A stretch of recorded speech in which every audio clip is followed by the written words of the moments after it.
বন্ধুরা চলো মরলা মাছ কীভাবে রান্না করব তোমাদের সাথে শেয়ার করি। চলো, তেল গরম হয়ে গেছে বন্ধুরা, মাছগুলো একটু হালকা ভেজে নেব।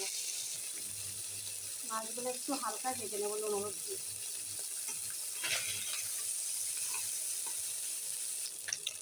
বন্ধুরা হালকা ভাজা হয়ে গেছে। বন্ধুরা সবগুলো মাছ হালকা ভাজা হয়ে গেছে। কালো জিরে দিয়ে দিচ্ছি। এখানে মশলা আদা জিরে লঙ্কা দিয়ে দেখো।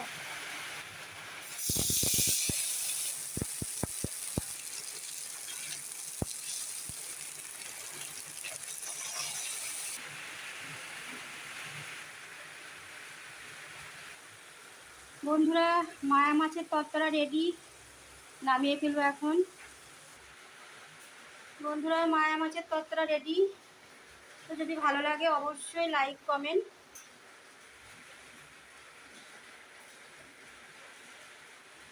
তো রাখছি বন্ধুরা।